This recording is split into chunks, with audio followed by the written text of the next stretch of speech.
Hello, welcome to the YouTube channel the cricket algorithm. उम्मीद है आप सब खैरियत से होंगे।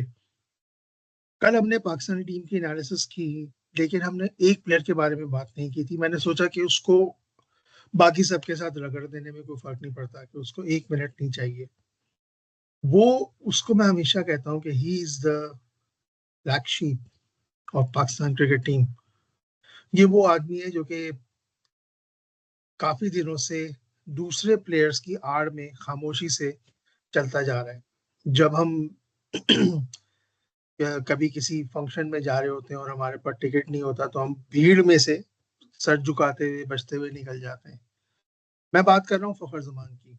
लोग उसे बोलते हैं कि मैच विनर है, एग्रेसिव प्लेयर है। I don't give a dam. मुझे नहीं लगता। I am sorry for my words, मुझे नहीं लगता। जसप्रीत बुमराह की उस नो बॉल का नुकसान हिंदुस्तान की टीम को उतना नहीं हुआ था जितना हमें हुआ है पाकिस्तान को।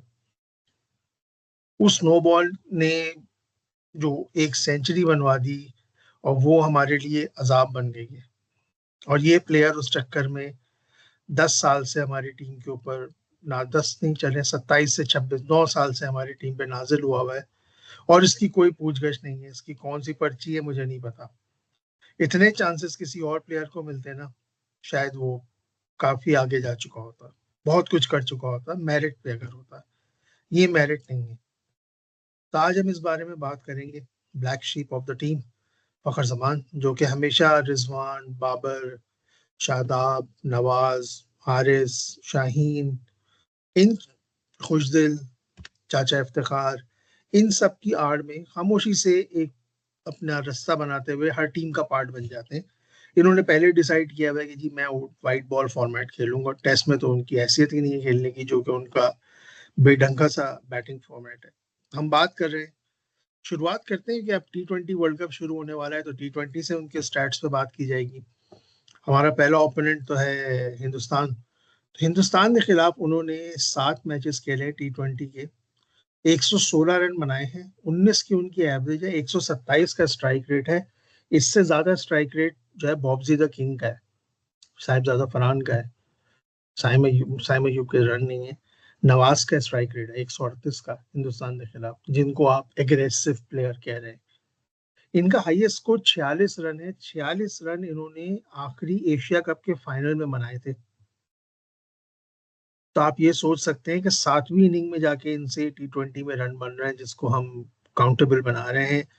तो आप सोच सकते हैं कि ये आदमी कितना बड़ा जिसको फ्रॉड है, जिसको हम टीम में रखा हुआ है हमने, और कोई इसकी पूछगछ नहीं कर रहा। और ना ये कोई यूजफुल बॉलर है, ना ये कोई प्रॉपर बैट्समैन है जिसने पाकिस्तान के लिए कुछ डिलीवर किया हो आज तक। 10 साल में मैं फिंगर टिप्स पे इसकी इनिंग गिन सकता हूँ हाईएस्ट स्कोरर्स की। एक तो हिंदुस्तान की वो इनिंग है, एक 200 रन जिम्बाब्वे के खिलाफ इन्होंने मार दिए थे। जो एक साउथ अफ्रीका के खिलाफ जो इनिंग थी, जिसमें वो कंट्रोवर्शियल रन आउट हो गया था डीकॉक का। उसके अलावा एक इनिंग थी जिसमें उन्होंने मिचेल स्टार्क को 3 छक्के लगा दिए थे। बस ये मेरे हिसाब से इनकी मैक्सिमम इनिंग्स हैं जो मुझे याद पड़ती हैं परफॉर्मेंस वाइज। उसके अलावा मुझे नहीं याद पड़ता। अगर आपको पता हो तो बताइएगा प्लीज मुझे। तो इनकी एवरेज देख लेते हैं। ओवरऑल T20 के अंदर 115 मैचेस में 110 इनिंग में 23 रन है, तो 23 की एवरेज बन गई इनकी। 130 का स्ट्राइक रेट है इनका जनाब। तो आप ये सोचें, 100 मैचेस खेलने के बाद 23 का स्ट्राइक रेट रख, 23 की एवरेज है, और सेंचुरी तो है ही नहीं इनकी कोई। अफगानिस्तान के खिलाफ तो इन्हें सबसे ज्यादा जिल्लत हासिल हुई है। मोहम्मद नबी हो, राशिद खान हो, मुजीबुर रहमान हो, या फिर जो है वो नूर अहमद हो, ये हमेशा लटक ही जाते हैं, आते हैं विकेट दे के चले जाते हैं। 5 मैचेस में 21 की एवरेज है इनकी, और 100 का स्ट्राइक रेट है इनका अफगानिस्तान के खिलाफ। 5 मैचेस में 21 की एवरेज है, 30 रन इनका हाईएस्ट स्कोर है, जिसमें इनका ऑस्ट्रेलिया के खिलाफ 9 मैच में 250 रन है, 31 की एवरेज है, और 150 का स्ट्राइक रेट है। मैंने बताया था बंगालियों के खिलाफ, बांग्लादेश के खिलाफ 6 मैच में 150 रन है इनके। और इंग्लैंड के खिलाफ 19 की एवरेज है। ये T20 में स्ट्राइक रेट 160।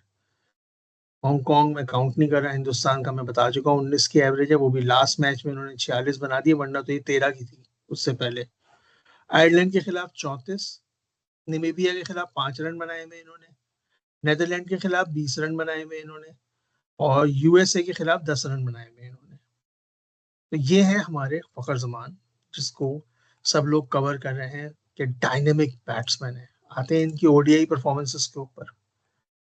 92 मैचेस में 3,800 रन बनाए, 45 की एवरेज है, 93 का स्ट्राइक रेट है।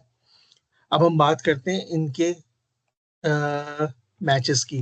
हिंदुस्तान के खिलाफ इन्होंने 234 रन बनाए हैं वनडे के अंदर।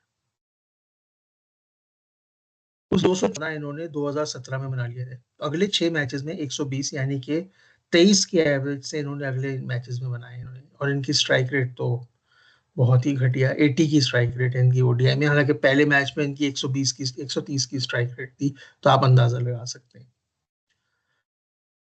हाईएस्ट इनकी एवरेज जो है वो है जनाब इस वक्त न्यूजीलैंड के खिलाफ 63 की, क्योंकि इन्होंने वो 180 रन की जो इनिंग इन्होंने वहां खेली थी चेन्नई में। सॉरी, मैं बोलना भूल गया, वो जो 400 रन हम चेस करने जा रहे थे और इन्होंने वो इनिंग खेली थी, दैट इज आल्सो काउंटेबल। तो ये कोई भी कंसिस्टेंट प्लेयर नहीं है फखर जमान।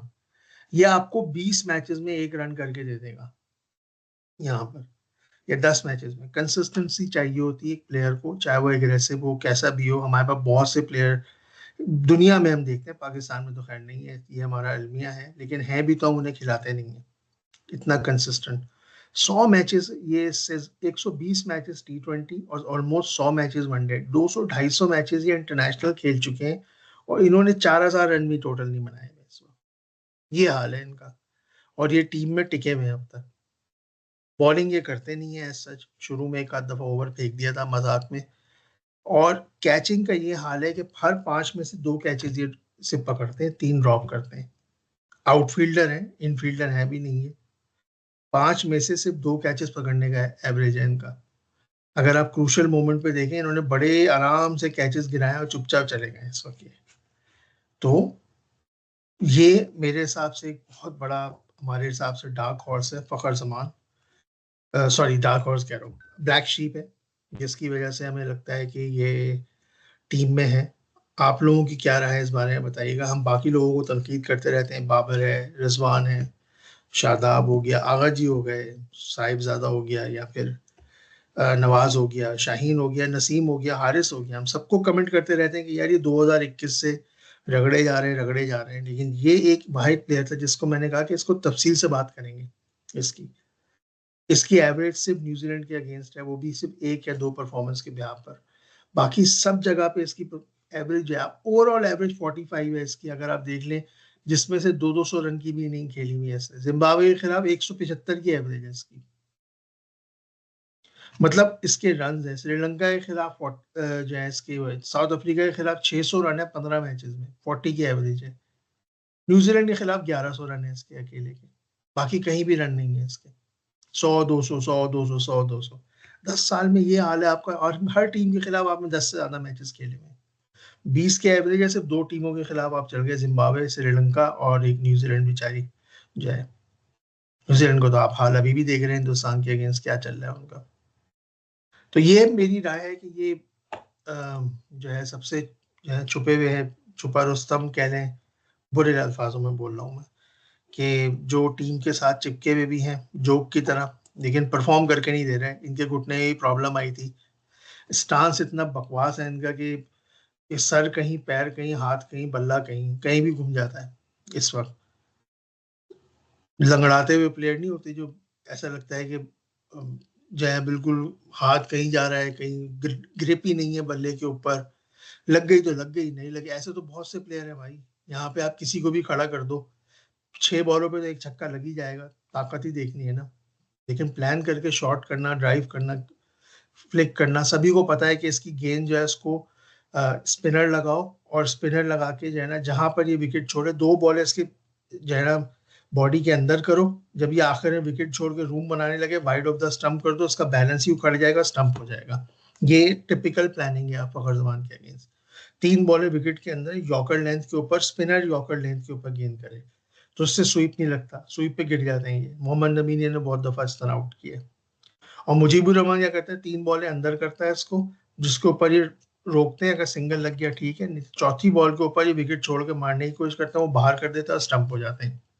रिसेंट डिसमिसल भी इनके ऐसे ही थे, स्टंप होने वाले, वरना ये खड़ी कर देंगे। तो ये इनका हाल है, ना प्लानिंग है ना इम्प्रूवमेंट है। 10 साल में अगर कोई इसने अपने ऊपर काम किया, इम्प्रूवमेंट की, घुटने की इंजरी लेके 2.5 साल चलेंगे, लेकिन खेलते रहे टीम के अंदर, ये हाल है इनका। तो ये मेरी एनालिसिस थी फखर जमान के ऊपर, the black sheep of the team. आप लोग अपनी राय प्लीज कमेंट्स में बताइएगा, और भी कोई प्लेयर हो जिसके बारे में बात करनी हो तो प्लीज जरूर बताएं। चैनल को लाइक करें, शेयर करें, सब्सक्राइब करें। Thank you, bye.